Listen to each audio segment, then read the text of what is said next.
Okay class. So till now what we have studied is हमने क्या पढ़ा है?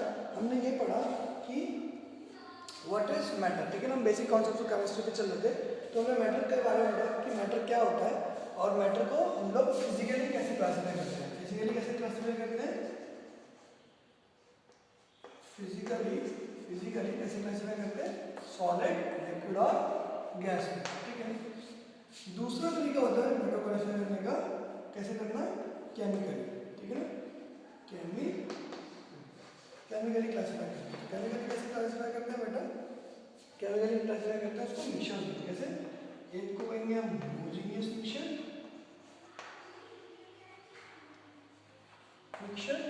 और दूसरे को क्या कहेंगे? Heterogeneous mixture. क्या कहेंगे बेटा? Heterogeneous mixture. ठीक है. तो दो तरह के मिक्सचर होते हैं बेटा, होमोजेनियस मिक्सचर और हेट्रोजीनियस मिक्सचर. इनके बारे में हमें ऑलरेडी पता है. Yes we know. क्या होता है होमोजेनियस मिक्सचर? A material is said to be homogeneous mixture if it has uniform composition. That means it has uniform composition. ठीक है. अगर इसकी composition कैसी हो बेटा? यूनिफॉर्म, मतलब थ्रू आउट सेम हो. थ्रू आउट अगर कंपोजिशन सेम हो पूरे के पूरे, जो हमारा मिक्सचर है, हमारा कंपाउंड है, उसको क्या कहते हैं? Homogeneous mixture. और जब भी जो इसकी कंपोजिशन होती है नॉन यूनिफॉर्म होती है, इसकी कंपोजिशन क्या होती है? नॉन यूनिफॉर्म होती है. ठीक है ना. तो वो क्या किस कैटेगरी में आता है? हेट्रोजीनियस की कैटेगरी में आता है. ठीक है ना. मुझे नहीं लगता कि आपको इसको समझाने के लिए हमको और इससे ज़्यादा कुछ लिखना चाहिए, बिकॉज ऑलरेडी 9th में पढ़ चुके हैं. क्या पढ़ चुके हैं? कि होमोजीनियस किसे कहते हैं, हेट्रोजीनियस किसे कहते हैं. होमोजीनियस के एग्जांपल क्या हो गए? सारे ट्रू सॉल्यूशन. जितने भी ट्रू सॉल्यूशंस होते हैं, ट्रू सॉल्यूशन कंपाउंड्स या फिर कोई भी आप एलिमेंट उठा लो, कोई भी element, that is known as homogeneous mixture.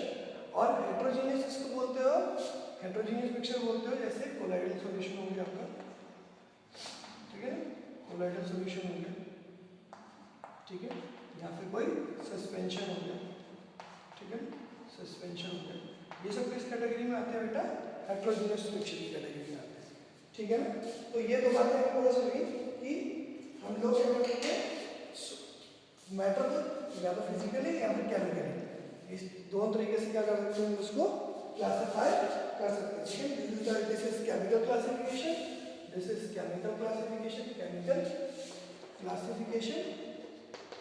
ठीक है ना. और ये क्या है? This is physical classification. ठीक है ना. इसके बीच में डिफरेंस आपको पता चल गया. तो मिक्सचर और प्योर सब्सटेंस से आप इसको डिफरेंट कर सकते हो. तो अगर आप मैटर की बात करो तो मैटर दो तरह का होता है, या तो मिक्सचर होगा या फिर प्योर सब्सटेंस होगा. तो आपकी बुक में एक फ्लोचार्ट बना रखा है आपको इसके बारे में. इसका फ्लोचार्ट देखते हैं. कैसे बनेगा फ्लोचार्ट देखते हैं. फ्लोचार्ट ठीक है.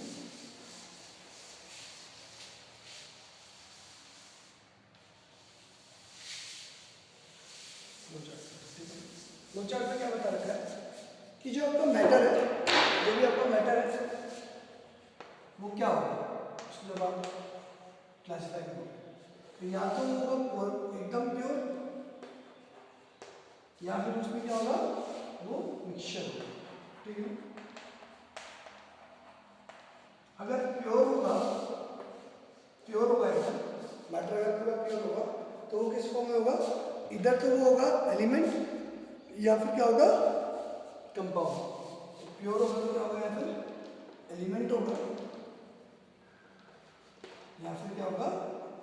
एक कंपाउंड. ठीक है. अगर आप प्योर खाओगे तो यहाँ उसमें सेम तरह के एलिमेंट्स होंगे या सेम तरह के उसमें कंपाउंड्स होंगे. ठीक है ना. मतलब फॉर एग्जांपल आप प्योर वाटर बोलते हो तो प्योर वाटर मतलब उसमें सिर्फ H2 है, उसके अलावा कुछ नहीं है. ठीक है. प्योर वाटर किसे कहते हैं बेटा? Distilled water. डिस्टिल्ड वाटर को क्या कहते हैं? हम लोग प्योर वाटर के नाम से डालते हैं. उसमें सिर्फ और सिर्फ वाटर के मॉलिक्यूल से और कोई मॉलिक्यूल नहीं है, ये बात समझ में आती है ना. ठीक है. तो ये हो गया आपका मैटर. दूसरा दूसरा जो इसका इसका क्लासिफिकेशन है वो मिक्सचर का है। मिक्सचर दो तरह के हो सकते हैं, होमोजीनियस और हेट्रोजीनियस, ठीक है ना। तो होमोजीनियस एक मिक्सचर हो गया और हेट्रोजीनियस दूसरे तरह का मिक्सचर हो गया, ठीक है ना। एक मिक्सचर हो गया होमोजीनियस, एक हो गया हेट्रोजीनियस। तो होमोजीनियस मिक्सचर जो होते हैं, होमोजीनियस मिक्सचर जो होते हैं वो और कैसे होते हैं, इसको अगर हम देखना चाहें कैसे देखेंगे। मैंने अभी आपको बताया था कि तीन मिक्सचर बताया था आपको, तीन मिक्सचर होता है। कौन कौन से होता है, कौन कौन से होता है, तीन मिक्सचर्स कौन सा होता है। एक तो होता है आपको टू सॉल्यूशन, होमो सॉल्यूशन, इसमें रहेगा टू सॉल्यूशंस, टू सॉल्यूशन या फिर सॉल्यूशन भी बोलते हैं सीधे में, ठीक है ना। यहाँ पर हेल्पर में कौन कौन से आते हैं, कोलोइडल एंड सब्सटेंशियल। यहाँ पर आते हैं कोलोइडल एंड सस्पेंशन, ठीक है। इनके बारे में ऑलरेडी आप जानते हो, सस्पेंशन और कोलोइडल के बारे में 10th क्लास में हमने पढ़ा था कि सस्पेंशन कैसा होता है और कोलोइडल सॉल्यूशन कैसा होता है, ठीक है ना। तो प्योर सब्सटेंस सारे क्या होते हैं, होमोजेनियस होते हैं। जो प्योर सब्सटेंस होंगे सबके सब क्या होंगे, होमोजेनियस नेचर के होंगे। क्यों होंगे, क्योंकि ये भी क्या है, ये भी क्या है, थ्रू आउट द ये क्या कहते हैं अपने स्ट्रक्चर में क्या होता है, एकदम सेम होता है थ्रू आउट द स्ट्रक्चर। ये इसमें एक ही तरह के सारे कंपोनेंट्स होते हैं और कोई कंपोनेंट नहीं होते, ठीक है ना। और देखेंगे कंपाउंड, कंपाउंड भी दो तरह के हो सकते हैं। कौन से दो तरह के हो सकते हैं, ऑर्गेनिक या फिर इनऑर्गेनिक, ठीक है ना। जैसे आपके पास तीन ब्रांचेस हैं, केमिस्ट्री की, फिजिकल, ऑर्गेनिक और इनऑर्गेनिक, ठीक है ना। तो ऑर्गेनिक कौन से हुए, जो भी आपके हाइड्रोकार्बन वाले हुए वो सारे ऑर्गेनिक हुए। रेस्ट और जितने भी एलिमेंट्स जो बनते हैं उनके जो कंपाउंड होते हैं वो क्या होते हैं, inorganic. For example sodium chloride, ठीक है ना, ठीक है ना, सोडियम क्लोराइड, ये सब जितने भी कंपाउंड्स हैं ऐसे आपके ये इनऑर्गेनिक में आते हैं। ऑर्गेनिक में कौन से आते हैं, जो जितने में हाइड्रोकार्बन, ठीक है ना। CH से रिलेटेड जो आपने एल्कोहल, ईथर ये सब पढ़ा है, ये सब क्या आता है आपके ऑर्गेनिक में, बाकी सब इनऑर्गेनिक में आते हैं। तो ये तो था आपका क्लासिफिकेशन बिटवीन ऑल दिस, ठीक है ना। तो इन सब के नोट्स कैसे बनेंगे आप लिखेंगे पहले मैटर की डेफिनेशन। मैटर क्या होता है, anything which occupies space, have mass, ठीक है ना, and a volume is known as, ठीक है ना, इज नोन एज मैटर, ठीक है ना। Anything which occupies space, have mass, volume is known as matter, ठीक है ना। और मैटर का क्या है, मैटर का क्या है, matter can be classified into, chemically classified into two forms, mixture और प्योर सब्सटेंस, ठीक है ना।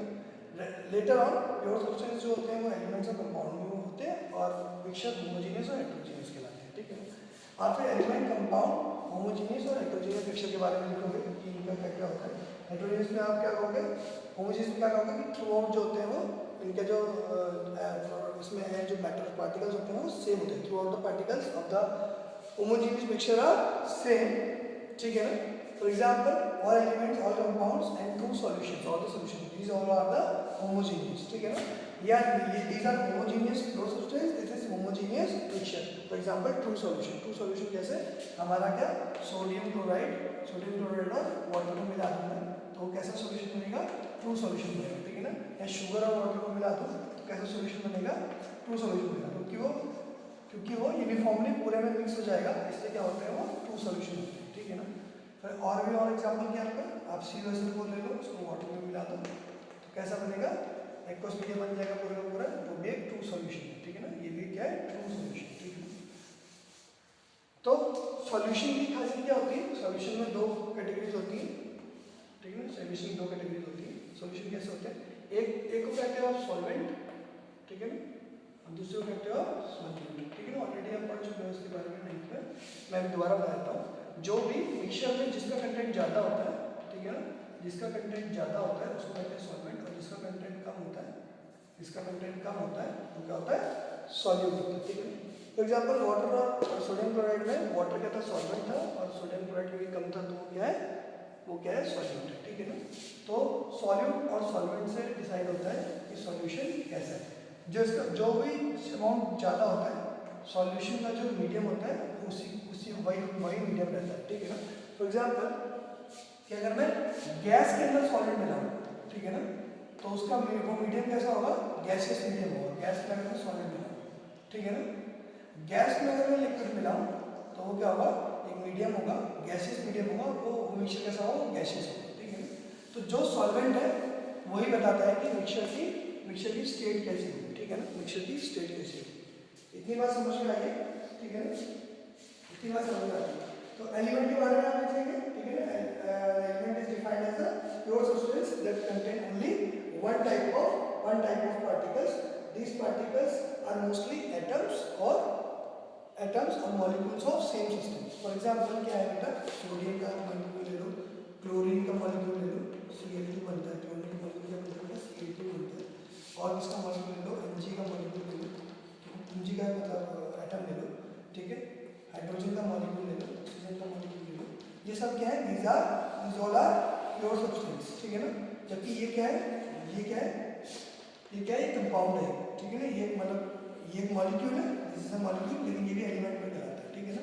और कंपाउंड क्या होता है, कंपाउंड में दो कम से कम मिले होते हैं। फॉर एग्जांपल वाटर हो गया आपका, ठीक है ना, वाटर हो गया, MgO हो गया, ठीक है ना। कोई भी आप मिक्सचर उठा लो, कोई भी ले लो, BeSO4 लिख लिया, ये भी एक कंपाउंड है, ठीक है ना। ये सारे कंपाउंड्स जो होते हैं ये होमोजेनियस होते हैं नेचर में, क्योंकि इनका थ्रू आउट सब मॉलिक्यूल्स सेम होते हैं, मॉलिक्यूल्स होते हैं इनमें, ठीक है ना। सारे मॉलिक्यूल्स होते हैं और डिफरेंट अलग अलग आपके एलिमेंट्स के बनते हैं। तो दो एलिमेंट्स से मिलकर बनता है, दो या दो से ज़्यादा से मिलकर बनता है, क्या बनता है, कंपाउंड बनता है। और सिंगल एलिमेंट से, सिंगल एक तरह के एटम से क्या बनता है, एलिमेंट बनता है, ठीक है ना। इसके अलावा मिक्सचर्स के बारे में हमने पढ़ लिया, दो तरह के मिक्सचर्स, ठीक है ना, दो तरह के मिक्सचर्स पढ़ लिए। आगे चलेंगे, हाँ। तो नेक्स्ट आपका जो टॉपिक है वो क्या है बेटा, properties of matter and there measurement. कैसे होता है प्रॉपर्टीज का मेजरमेंट, ठीक है ना। क्या प्रॉपर्टी है मैटर की और उनका मेजरमेंट कैसे होगा, ठीक है ना, ये हमें देखेंगे। तो सबसे पहले हमें पता होना चाहिए कि फिजिकल क्वांटिटीज क्या होती है, ठीक है ना। फिजिकल क्वांटिटीज क्या होती है और फिजिकल प्रॉपर्टीज और केमिकल प्रॉपर्टीज हम कैसे डिफाइन करते हैं। तो देखिए, physically that means you can observe with your eyes, ठीक है ना, जिसमें कोई ऐसा चेंज नहीं लगेगा, जैसे आपकी आपको उसमें हीट देनी पड़े, उसको जलाना पड़े, आप डायरेक्ट इसको देख सकते हो, तो वो फिजिकल प्रॉपर्टी कहलाती है, ठीक है। जो मतलब देख रहे हैं, जैसे स्ट्रेंथ होगी, strength is a physical property, आपको देख के पता चलेगा कि उसकी मतलब वो उसकी केमिकल उस पर डिपेंड नहीं करती, कंपोजिशन कैसी है, वो उसकी अपनी खुद की प्रॉपर्टी है। दैट इज मैकेनिकल स्ट्रेंथ क्या है, आपकी फिजिकल प्रॉपर्टी है, ठीक है ना। उसका रिफ्रैक्टिव इंडेक्स क्या है, उसकी फिजिकल प्रॉपर्टी है। तो फिजिकल प्रॉपर्टी और केमिकल प्रॉपर्टी के बारे में पता होना चाहिए मैटर की। वो केमिकल प्रॉपर्टी कैसे डिफाइन होती है, आपके इलेक्ट्रॉनिक कॉन्फ़िगरेशन से डिफाइन होती है। इलेक्ट्रॉनिक कॉन्फ़िगरेशन क्या होती है, फॉर एग्जांपल अगर मैं आपसे पूछूं कि what is the electronic configuration of sodium, तो आपको पता होनी चाहिए। सोडियम का नंबर होता है 11, एटॉमिक नंबर 11 होता है, इट हैज 11 इलेक्ट्रॉन्स। तो उसकी इलेक्ट्रॉनिक कॉन्फ़िगरेशन क्या है, 2, 8, 1। अभी तक आपने सिर्फ यही पढ़ा कि इसकी इलेक्ट्रॉनिक कॉन्फ़िगरेशन क्या होगी, 2, 8, 1। अभी आप आगे पढ़ोगे इसमें SPDF ऑर्बिटल्स पढ़ लोगे तो आपको सब समझ में आ जाएगा कि कैसे वो ये इलेक्ट्रॉनिक कॉन्फ़िगरेशन चेंज होती है, ठीक है ना। तो ये है इसकी इलेक्ट्रॉनिक कॉन्फ़िगरेशन, और ये बताती है कि नंबर ऑफ वैलेंस इलेक्ट्रॉन्स कितने हैं बेटा, 1 है। तो इसकी प्रॉपर्टीज कैसी होगी, अलग होगी। कैसे होगी, सारे मेटल्स की तरह होगी। जो भी लिथियम हो गया, चाहे आप पहले अगर आप ग्रुप उठा लेंगे, लिथियम, सोडियम, पोटेशियम, रुबिडियम, इन सब के पास क्या एक इलेक्ट्रॉन होता है आपस में, और ये सब सेम बिहेव करते हैं, लेकिन ये केमिकल प्रॉपर्टीज सेम होती है कि ये क्या करेगा, ये इलेक्ट्रॉन अपना एक लूज करेगा और कंपाउंड बनेगा। तो ये इसकी केमिकल प्रॉपर्टी है, ठीक है ना, ये इसकी केमिकल प्रॉपर्टी है, ठीक है ना। इसमें मेटालिक नेचर है, ये इलेक्ट्रॉन लूज कर सकता है, ठीक है ना, ये इसकी। और फिजिकल प्रॉपर्टी इसके जो स्ट्रक्चर होगा उससे डिफाइन होगा, ठीक है ना। तो physical properties are those properties which can be measured, observed, ठीक है ना, without changing the identity of the composition, ठीक है ना। जबकि केमिकल प्रॉपर्टीज हम जब उसको किसी कोई रिएक्शन कराते हैं, उसकी प्रॉपर्टीज सब चेंज कर लेते हैं, तब पता चलता है कि अच्छा इसकी प्रॉपर्टी तो ऐसी थी, ठीक है ना। तो हमें सबसे पहले पढ़ना है कि बेस फिजिकल क्वांटिटीज क्या होती है। जो सबसे पहले हम जिन पे आधार होके, मतलब दैट इज बेस मतलब आधार होके जो है हमारी बाकी क्वांटिटीज को डिराइव करा जाता है, ठीक है ना। मतलब कि इनको डिफाइन करने के लिए और कोई छोटी क्वांटिटी नहीं है। ये सबसे बेसिक क्वांटिटी है और इस क्वांटिटी को हम यूज करके अलग क्वांटिटी निकाल सकते हैं। फॉर एग्जांपल लेंथ को किससे नापते हैं? लेंथ को किससे नापते हैं? मीटर से नापते हैं, ठीक है ना। और टाइम को किसमें नापते हैं? सेकंड में नापते हैं, ठीक है ना। तो ये बेसिक क्वांटिटी है, लेकिन वेलोसिटी क्या है? डिराइव्ड क्वांटिटी है। वेलोसिटी की अगर यूनिट में आपसे पूछो तो आप क्या बताओगे? मीटर पर सेकंड, मीटर पर सेकंड, ठीक है ना। यानी कि ये क्या है? ये बेसिक क्वांटिटी से मिलके बना है, ठीक है ना। That means this is a derived quantity and these are the basic quantity, यानी कि लेंथ और टाइम पे डिपेंड करता है, ठीक है ना, लेंथ और टाइम पे डिपेंड। तो मैं लिखूंगा कौन कौन सी बेसिक क्वांटिटी है? लेंथ हो गया, टाइम हो गया, मास हो गया, ठीक है ना। मास किस पे नापते हैं हम? केजी में नापते हैं। किस में नापते हैं बेटा? केजी में नापते हैं, ठीक है ना। इलेक्ट्रिक करंट हो गया, इलेक्ट्रिक करंट किस में नापते हैं? एम्पीयर में नापते हैं। इलेक्ट्रिक करंट मतलब ये बेसिक क्वांटिटीज को हम डिराइव नहीं कर सकते, ठीक है ना। इसको हम एम्पीयर में नापते हैं। और उसके बाद टेम्परेचर को किसमें नापते हैं बेटा? टेम्परेचर को हम केल्विन या सेल्सियस में नापते हैं। किसमें नापते हैं बेटा? केल्विन, एम्पीयर, इसको ए से बताते हैं, इसको ए से बनाते हैं, ठीक है ना। मीटर, ठीक है, इसको एम से डिफाइन किया जाता है, इसको एस से किया जाता है। केजी किलोग्राम हो गया, ये तो आप समझ में आ रहा किलोग्राम, ठीक है ना, ठीक है। कि इसको केजी से बताते हैं, ठीक है। और क्या है? और अमाउंट ऑफ सब्सटेंस किससे बताया जाता है? Amount of substance amount of substance कैसे बताते हैं हम लोग? मोल्स, ठीक है ना, मोल्स। और इनको इसको एन से डिनोट किया जाता है। इसको किससे डिनोट किया जाता है? एन से, ठीक है ना। एन से डिनोट किया जाता है, लेकिन इसकी यूनिट क्या होती है? MOL, मोल, ठीक है ना। मोल्स को क्या किससे डिफाइन करते हैं? मोल से, और इसको डिफाइन करते हैं एन से। और ये किससे, इसकी यूनिट क्या होती है? मोल, ठीक है ना। और ल्यूमिनस इंटेंसिटी मतलब जो हमारी लाइट जल रही है उसकी वो किस इंटेंसिटी से आ रही है, उसको किससे बनाते हैं हम लोग? कैंडेला से। किससे? कैंडेला से, ठीक है ना। यहाँ लिख देता हूँ मैं आपको, ल्यूमिनस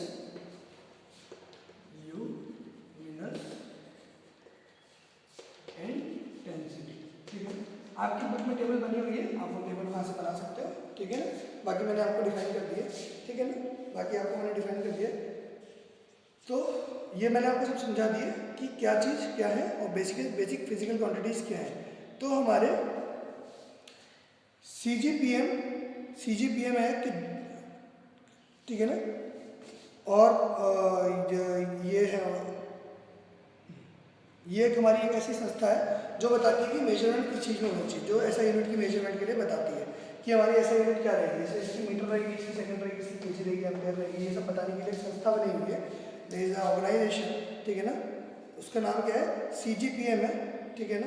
दे डिसाइड कि कैसे मेजर करेंगे, how they measure, you will measure the units. और इसको एक स्टैंडर्ड बना दिया गया जो कि सब यूज़ करेंगे ताकि सबके लिए सेम हो करना, ठीक है ना। तो आपको एक और चीज़ अपनी वर्ड आप इसमें प्रीफिक्सेस और सफिक्सेस के बारे में बात करते हैं।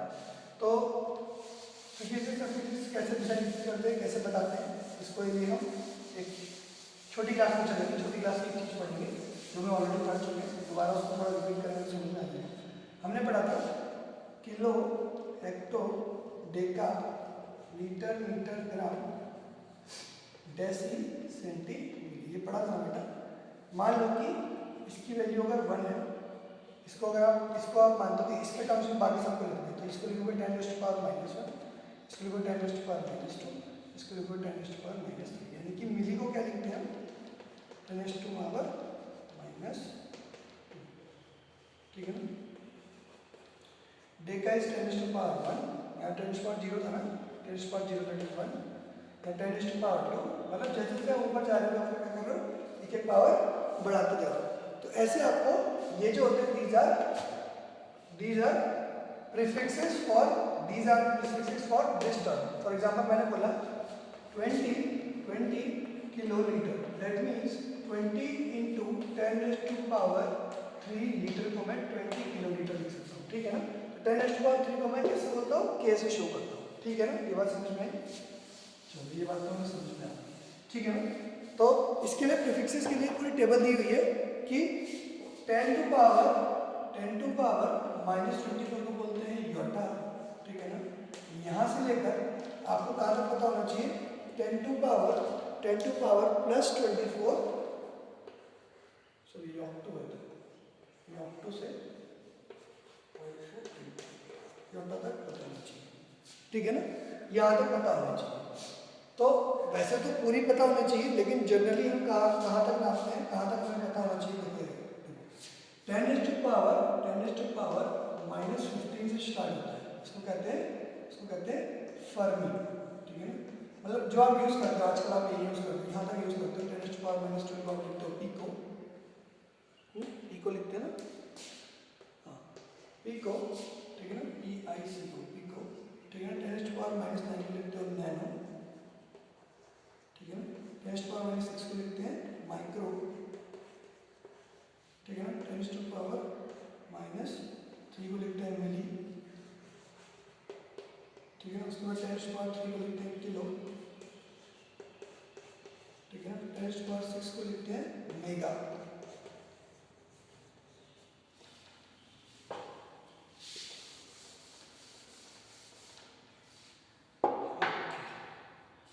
मेगा के बाद आता है जीगा, GIGA, 10 टू पावर किस पे आता है, 9 पे आता है।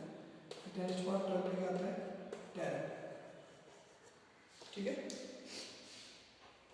बस इतना ही याद करना पड़ता है। इसके आगे पेटा, एक्सा, जेटा और फिर योटा तक आता है, लेकिन उतना याद करने की जरूरत नहीं है। सिर्फ अगर इतना भी याद कर लोगे तो मोर देन इनफ है, ठीक है ना। बाकी टेबल पूरी आपकी बनी हुई है कि आप इसको प्रोड्यूस कर सकते हो। फॉर एग्जाम्पल कहीं ना लिखा है 10 मेगा किलो, 10 मेगा ग्राम भी रखा है, 10 मेगा ग्राम, एम कैपिटल एम से शो होता है मेगा, ठीक है ना। तो इसका मतलब 10 इंटू 10 टू पावर 6 ग्राम, ठीक है। 10 megagram is 10 to 10 to power 6 gram, ठीक है ना। जो समझ में, तो ये तो था आपका प्रीफिक्सेस। तो ये आप प्रीफिक्सेस यूज करोगे जब भी आप इन क्वांटिटीज को बताओगे, और के आगे ऐसे मल्टीप्लिकेशन होगा, ठीक है ना। तो ये यूज आती है, यूज किस में होती है, उसको डिफाइन करने में, ठीक है ना, उसको डिफाइन करने में यूज होती है, ठीक है ना। What is the difference between mass and weight, एक नई चीज है। मास एंड वेट में डिफरेंस है, पढ़ा होगा आपने, फिजिक्स में पढ़ा होगा। Mass, what is mass and what is weight. अगर पता है तो अच्छी बात है, नहीं पता है तो मैं बता देता हूँ। मास आपका, mass is constant wherever you go, ठीक है ना। इसका मतलब ये है कि अगर आप अर्थ पे हो, आप मून पे हो, आप मार्स पे पहुंच गए, तो आपका जो मास है वो सेम रहेगा। कितना रहेगा, फॉर एग्जाम्पल आपका मास है 20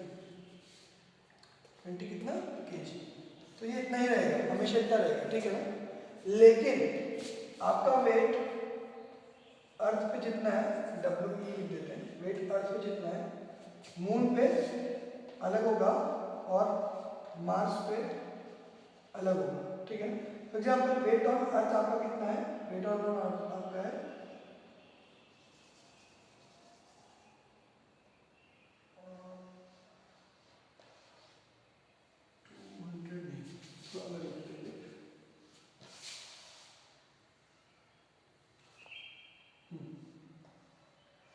98 न्यूटन, मैं बेटा 98 न्यूटन। तो मून पे आपका वेट कितना हो जाएगा, 98/6 न्यूटन, ठीक है ना। और मास आपका, मार्स की जो क्या कहते हैं वेट, मार्स में जो ग्रेविटी है वो थोड़ी ज़्यादा है। तो मान लो कि मास की ग्रेविटी कितनी होगी यहाँ पर, इसका मतलब क्या है, ग्रेविटी ऑफ अर्थ अगर GE है तो इसकी ग्रेविटी GE/6 है और इसकी ग्रेविटी GE/3 है, तो ये 98/3 हो जाएगा, ठीक है। समझ में आई वाली बात, नहीं आई समझ में, क्योंकि वेट क्या होता है, weight is product of mass into gravity, W is mg, where m is the mass and g is the gravitational constant value force, जो आपको नीचे की तरफ कितना 9.8 मीटर पर सेकेंड स्क्वायर, ठीक है ना। इसका मतलब इस आदमी का वेट कितना था, इस आदमी का वेट 10 था, 10 kg मास था इसका, ठीक है ना। और यहाँ पर भी मास इसका 10 kg था, लेकिन इसका जो ग्रेविटेशन पुल था वो G(6) था, 9.8/6 था, तो ये मल्टीप्लाई किया तो ये 98/6 था, ठीक है ना। ऐसे ही इसका यहाँ पर भी वेट मास कितना था, 10 kg था, लेकिन यहाँ का ग्रेविटेशन फोर्स कम था, इसलिए इसका वेट कम था। This is the difference between mass and weight. Mass kg में आता है और वेट किसमें आता है, न्यूटन में। किसमें आता है बेटा, न्यूटन में, ठीक है ना। ये बात समझ में आई कि वेट किसमें आता है बेटा, न्यूटन में आता है, और मास किसमें आता है, kg में, ठीक है ना। तो एक और चीज़ हमें नहीं पता चली कि मास और वेट जो होता है वो डिफरेंट होता है, ठीक है ना। मास और वेट हमारा डिफरेंट होता है। वेट डिपेंड करता है कि ग्रेविटेशन पुल कितना है, ग्रेविटेशन पुल कितना है, ठीक है ना। इतना तो समझ में आ रहा है बेटा, एक मिनट छोड़, इतना हमें समझ में आ रहा है।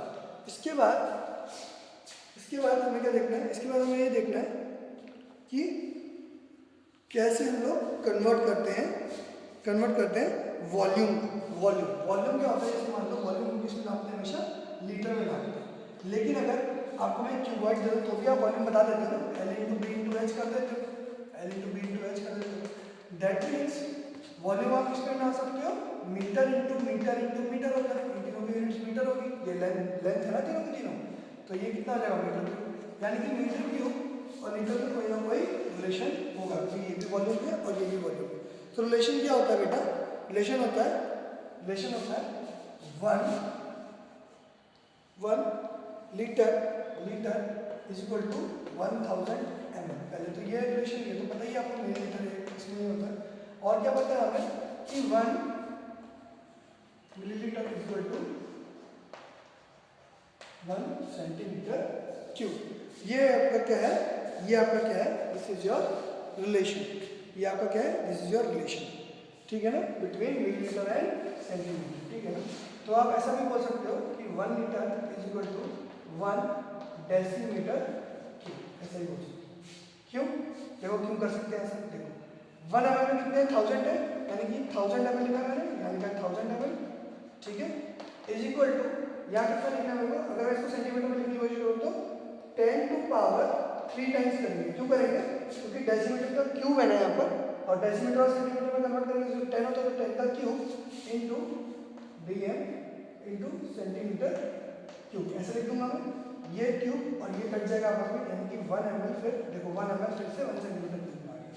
देखा ना कन्वर्जन कैसे करा मैंने, तो ऐसे कन्वर्जन आपको आना चाहिए, लीटर और सेंटीमीटर का। वॉल्यूम कैसे नापते हैं, या तो लीटर में नापेंगे या फिर मीटर क्यूब में नापेंगे।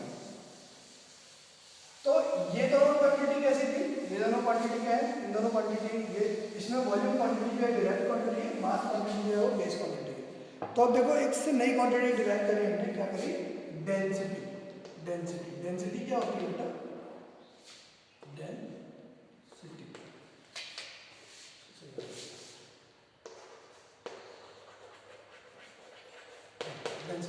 डेंसिटी क्या होती है बेटा, मास पर यूनिट वॉल्यूम, ठीक है ना,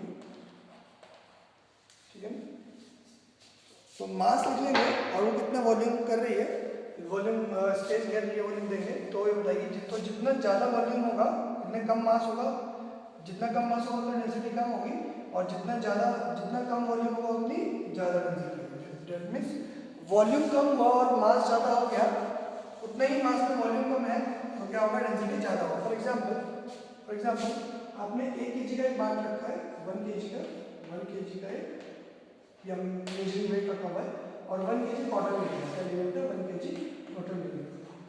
वेट सबका दोनों का बराबर है, ठीक है ना, वेट दोनों का बराबर है, लेकिन इसका वॉल्यूम है, इसका वॉल्यूम ज़्यादा है, इसका वॉल्यूम कम है। इसका वॉल्यूम कम है तो इसकी डेंसिटी क्या होगी बेटा, इसकी डेंसिटी होगी ज़्यादा और इसकी डेंसिटी होगी बेटा कम, ठीक है। तो कॉटन की डेंसिटी कम है क्योंकि कॉटन उतने ही वेट के लिए इतने ज़्यादा वॉल्यूम को घेर रहा है, ठीक है ना, वेरस इसकी डेंसिटी कम है। तो ये क्या होगा, अगर इसको तुम क्या करोगे, एक पेपर में लपेट के, पेपर में फोल्ड करके, या किसी चीज़ में, ऐसी चीज़ में जो दिखती ना हो, पॉलिथीन में फोल्ड करके पानी पियोगे तो ये ऊपर ही उठती रहेगी, ऊपर ही तैरेगी। जबकि अगर आप इसको अगर पानी में डालोगे तो ये क्या करेगा, ये sink down, it will sink down, ये डूब जाएगा, ठीक है ना, ये डूब जाएगा। क्योंकि इसकी डेंसिटी क्या है, पानी से कम है, ठीक है ना, और पानी से ज़्यादा है, ठीक है। तो डेंसिटी के बारे में हमने डिस्कस किया, डेंसिटी का समझ में आया सबको, ठीक है। डेंसिटी यूनिट क्या थी, मास था ऊपर और नीचे क्या था, वॉल्यूम था, तो केजी पर मीटर क्यूब और केजी पर लीटर, ठीक है ना, इन दोनों में से कोई भी यूनिट चलेगी, ठीक है ना, कोई भी यूनिट चलेगी, ठीक है। This are the unit of density, ठीक है ना, डेंसिटी यूनिट में।